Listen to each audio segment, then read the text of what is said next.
Selamat malam, nama saya Yuda Febri Fernando. Saya adalah peserta pelatihan dasar CPNS Puslatbang KDO Delan Samarinda. Saya akan menyampaikan laporan materi mengenai anti korupsi. Yang pertama adalah review materi. Kata korupsi berasal dari bahasa Latin yaitu corruptio, yang artinya kerusakan, kebobrokan, dan kebusukan. Selaras dengan kata asalnya, korupsi sering dikatakan sebagai kejahatan luar biasa. Yang salah satu alasannya adalah karena dampaknya yang luar biasa menyebabkan kerusakan baik dalam ruang lingkup pribadi, keluarga, masyarakat, dan kehidupan yang lebih luas. Di Indonesia, korupsi telah merajalela mulai dari pegawai biasa hingga pejabat negara.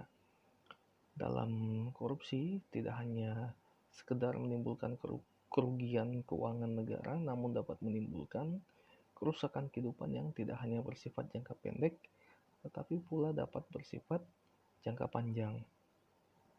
Membahas fenomena dampak korupsi sampai pada kerusakan kehidupan yang dapat dikaitkan dengan tanggung jawab manusia sebagai yang diberi amanah untuk mengelolanya dapat menjadi sarana untuk memicu kesadaran diri para ASN untuk anti korupsi. Kesadaran diri anti korupsi yang dibangun melalui pendekatan spiritual dengan selalu ingat akan tujuan keberadaannya sebagai manusia di muka bumi dan selalu ingat bahwa seluruh ruang dan waktu kehidupannya harus dipertanggungjawabkan dan dapat menjadi benteng kuat untuk anti korupsi.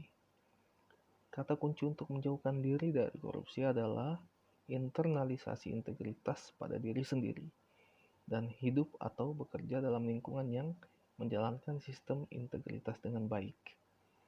Penanaman nilai integritas dapat dilakukan dengan pendekatan dengan berbagai cara. Di antaranya melalui yang pertama adalah kesediaan, yang kedua identifikasi, dan yang ketiga internalisasi. Tingkat permanensi penanaman ataupun perubahan sikap dan perilaku melalui pendekatan internalisasi akan lebih permanen dibandingkan dengan identifikasi dan kesediaan.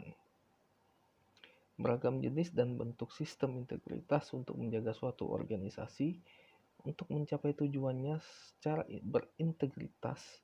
Di antaranya dapat dilakukan yang pertama adalah kebijakan perekrutan dan promosi, yang kedua pengukuran kinerja, yang ketiga sistem dan kebijakan pengembangan SDM, yang keempat pengadaan barang dan jasa, yang kelima kode etik dan pedoman perilaku, yang keenam laporan harta kekayaan penyelenggara negara, yang ketujuh program pengendalian gratifikasi, dan lain-lain. Kemudian yang kedua adalah manfaat pelatihan. Manfaat pelatihan yang pertama adalah mampu membentuk perilaku yang amanah dan jujur, serta berperan dalam pencegahan korupsi di lingkungannya. Yang kedua, menyadari dampak perilaku dan tindak pidana korupsi bagi dirinya, keluarga, masyarakat, bangsa, dan kehidupan. Yang ketiga adalah menghindari perilaku korupsi. Dan yang keempat, mencegah terjadinya korupsi di lingkungan kerja dengan melakukan internalisasi dan pembangunan sistem integritas. Kemudian yang terakhir adalah nilai yang dapat diterapkan. Nilai yang akan diterapkan nantinya pada mahasiswa adalah dengan menilai perilaku mahasiswa seperti contohnya adalah menitip absensi dan plagiarisme pendidikan. Nah, mungkin itu yang dapat saya sampaikan. Sekian dan terima kasih.